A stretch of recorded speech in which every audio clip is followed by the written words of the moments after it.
Okay, let's picture this because I think we've all been there. You just spent maybe 90 minutes in a really intense meeting, pouring everything into it, energy, knowledge. Answering every single question, anticipating objections. Exactly. And then, after all that effort, you get the classic line, the one that just deflates you.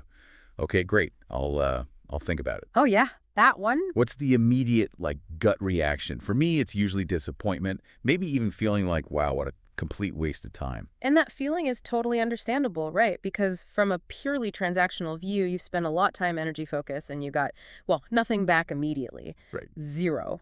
But, the sources we've been looking at for today really challenge that idea. They suggest there's this kind of hidden dimension to those tough meetings. Yeah. It's not always just about who's going to buy. Sometimes it's actually like a mirror. A mirror. How so? It reflects back your own, maybe professional development or lack thereof. It can show you gaps in your approach, things you just wouldn't see otherwise. Okay, I get the philosophical angle, I do. But let's be real for a second. When Reds do, philosophy doesn't quite cut it. True. How do you genuinely, practically flip the script on that rejection? I mean, without just making excuses for not closing the deal, calling every non-buyer a disguised mentor sounds nice, but that energy drain we mentioned, that's very real. It absolutely is. And that friction, that tension between the ideal and the reality, that's kind of necessary. That's what we're digging into today. Our mission really is to pull out the actionable stuff. Okay. How do you manage that emotional cost, that financial pressure? We want to understand this idea of the energetic maestro, the seller who sees a lost sale not just as a failure, but as like a custom training session. A training session that actually helps win the next one. Exactly. Focusing on growth, not just the immediate close. All right, let's unpack that. Let's get into the mechanics of this mindset shift. Where do we start? Well, the sources talk about something called the symbolic prelude. It's this idea that sometimes a really tough client walks in, maybe not consciously, but their purpose isn't really to sign on the dotted line. It's to awaken something in you. Awaken, like what? An underdeveloped skill, a gap in your knowledge. It's like involuntary learning almost. Yeah. They're really specific objections, their hesitation. It acts like a high-pressure test. Okay, so they stress test your system. Precisely. They reveal the weakest link in your presentation, your understanding, maybe even your patience. So it's not that they don't want to buy necessarily, Yeah. but their interaction style puts maximum pressure on you. Exactly. They test your patience, right? They might raise objection after objection, getting super specific, and then poof, they disappear. Yeah, it happens all the time. But they've left something behind, a mark. They forced you maybe to scramble for answers you didn't just have ready to go, that client who walked away. They might have exposed that your core message was a bit fuzzy. Or maybe I wasn't handling the technical stuff well enough. Could be. Or maybe it highlighted a need to get better at really listening, being more flexible in the conversation. I think that's a really key distinction. Yeah. It shifts the focus. You stop thinking, ugh, that difficult client, and start thinking, okay, what did they just teach me about my own process? Yeah. Like free consulting almost. Yeah, it's exactly. The words they use, those specific objections, that's the real gift of growth, as one source puts it. You have to consciously shift that internal talk from, man, that was a total waste of energy, to something like, okay, I just got a very specific, very valuable lesson. I'm smarter now for the next one. Okay, so if we accept that premise, that these tough non-buyers can be valuable teachers, then the immediate practical problem is energy, right? If you treat every single skeptical person who walks in as this profound learning moment, you're going to burn out fast, like really fast. Absolutely. You'd be exhausted in weeks. The sources we looked at point out two big mistakes people make with energy. They do. Mistake number one, assuming every non-buyer is just a waste of time, just writing them off completely. And mistake number two, and this one is maybe even more droning, giving the exact same top-level A-plus energy to absolutely everyone, regardless of the signals they're sending. Ah, right. Spreading yourself too thin. So how does this maestro avoid that? How do they figure out who's worth that deep investment, whether that investment pays off in, cash or in knowledge? Well, the principle is clear. Don't spread your energy evenly. It's inefficient. Instead, you need to be actively looking for two specific types of valuable clients. Two types. Okay, what are they? The first one is the one we've been talking about, the teacher in disguise, the disguised mentor. How do you spot them? You spot them because their questions are different. They're demanding data, specifics, not just haggling over the price immediately. They're the ones who call you out without raising their voice, as one text described it. Meaning they expose a gap. Yeah, a gap in your knowledge, your offer, maybe they test your professional patience. And they do all this without spending a dime. They're the non-payer who basically forces you to upgrade your entire game. Okay, so that's type 1, the teacher, where you invest energy for learning. What's the second type? The second type is where you focus that closing energy, that full throttle effort. That's the resonant buyer. Resonant buyer. Okay, what does that mean? Well, they might not be the loudest person in the room. They could be quiet, unassuming even. Maybe not the wealthiest looking client or the Well. most, obviously enthusiastic. Oh, yeah. But they carry what the sources call an invisible signal. Not literally, of course, but there's a clear pattern in their behavior. It's like well, not quite a secret handshake between souls, but you get the idea. How do you spot that signal then? What's the pattern?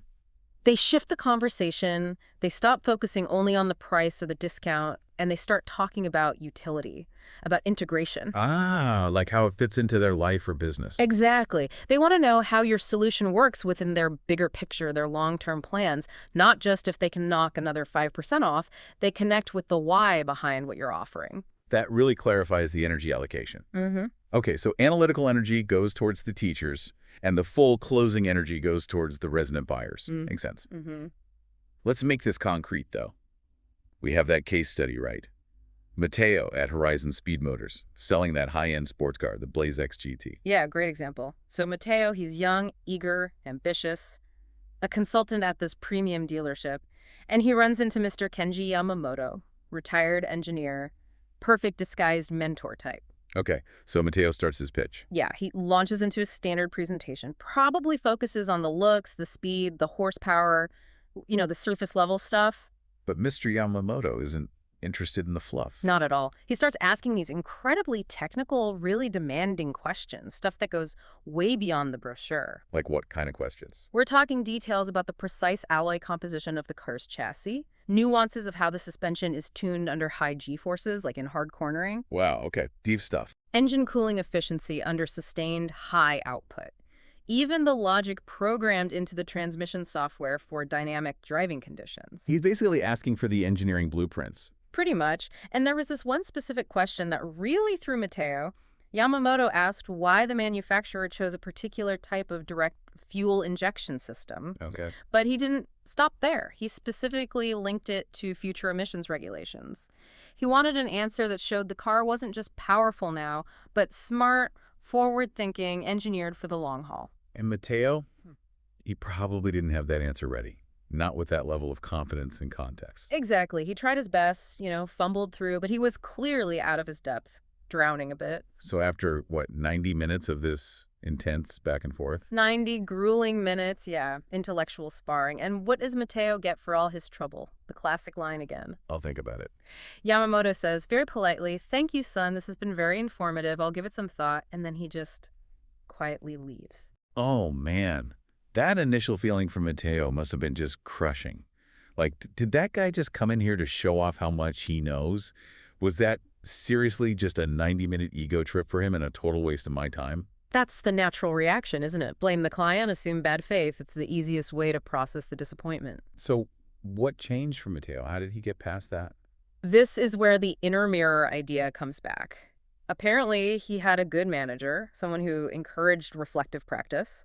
So that evening, instead of just stewing, he actually pulled out a notebook. A post-meeting review, okay. Yeah, and he started documenting, not just that the meeting failed, but the specific questions that stumped him, the ones where he felt unsteady, unsure. And these weren't just vague notes. No, the example mentions he wrote down things like, why this specific direct injection system, and what is the exact front-to-rear weight distribution. He started to see a pattern. He realized Yamamoto wasn't trying to trip him up for fun. He realized Yamamoto was, maybe unintentionally, holding up a mirror to the gaps in his technical knowledge, pointing out exactly where his foundation needed shoring up. That's a huge shift.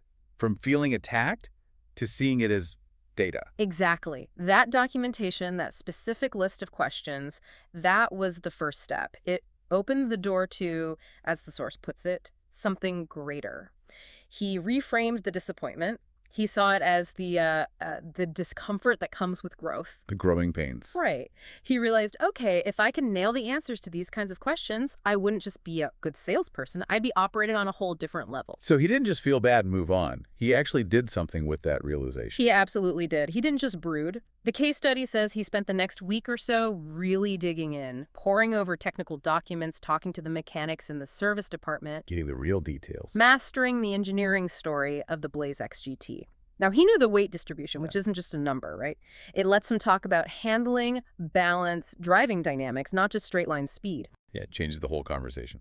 He understood the fuel injection strategy and how it related to emissions standards, present and future. He essentially rebuilt his whole internal knowledge base about the car. Okay, so this sets up the payoff, the delayed reward. Exactly. This brings us to the tangible result. Weeks go by. Then a new potential client arrives. Mrs. Amal. Sharp businesswoman, happens to have an engineering background herself. Ah, interesting. Similar profile, in a way. She's looking for that blend of luxury but also real intelligent engineering. Substance, not just style. And what's really fascinating is her questions start to echo Mr. Yamamoto's. Seriously. Like the same topic. Very similar themes, maybe slightly different wording, but probing the same technical depths. But this time, Mateo's ready. Totally ready. She asks about the engine, and he doesn't hesitate. He doesn't just rattle off horsepower figures. He talks about the specific direct injection system, why it was chosen for efficiency, and its ability to meet upcoming regulations. And he can do it calmly, confidently. With real depth. Not sounding like he just memorized the spec sheet, but like he actually understands the engineering choices. That must have made a huge difference to Miss Amal. Huge. It's the legacy of growth in action. She's impressed not just by the car itself, but by Mateo's competence, his clarity. It gives her confidence in him, in the dealership, the whole operation. And the result? She buys the Blaze XGT, a significant sale. And the point is, that sale was directly enabled by the free education Mateo received during that tough, initially disappointing meeting with Mr. Yamamoto. So Yamamoto never bought the car. Never did. But in a way, he paid for Mrs. Amamal's purchase with the knowledge he forced Mateo to acquire. Wow. Okay, that transition from like pain to actual profit, Yeah. it gives us some really practical takeaways. What are the tools people listening right now can start using, maybe even tomorrow? Okay, 2 main tools come out of this. First, make that post-meeting review habit absolutely concrete. Don't skip it, especially for the non-buyers. Don't just file the name away. Write down every single objection or tough question they raised, every single one, and then immediately ask yourself this critical question. If I had another chance right now, how would I explain this idea perfectly? How would I answer that question with total confidence? So you're actively using the rejection to build your knowledge base for the future, turning past failures into future ammo. Precisely. You're preparing for the next time that question comes up, because it probably will. Okay, second tool. Implement what the sources call the meeting thermometer technique. Meeting thermometer, what's that? After every single client interaction, you quickly classify it. Just a mental note or a quick jot in your CRM. Was it a clear signal, like a resonant buyer? Was it uncertain, maybe worth some low energy follow-up? Or was it a repeated drain, someone who consistently takes energy without any signs of resonance or learning, signaling potential burnout? So classify the interaction type. Yes, but here's the crucial part. For every classification, especially the uncertain and drain ones, you always add a note answering 2 things. What specific thing did I learn from this interaction? And what did this reveal about a gap or weakness in my own approach or knowledge? Ah, so even the drains have a potential learning component. You're always extracting something. Always looking for the lesson. It reinforces that key idea from the sources. Profit isn't always immediate cash in hand. Sometimes it accumulates slowly, built on the foundation of learning. Right. The value of the money you make later is built on the knowledge you gain now, often from the toughest encounters.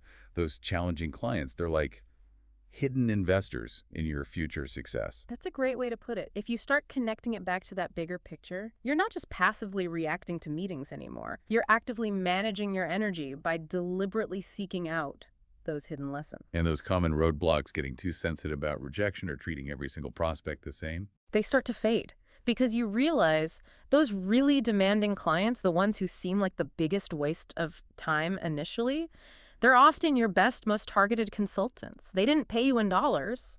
but they paid you with the exact knowledge you needed to level up, to close the next deal, which might be even bigger or more complex. Couldn't have said it better.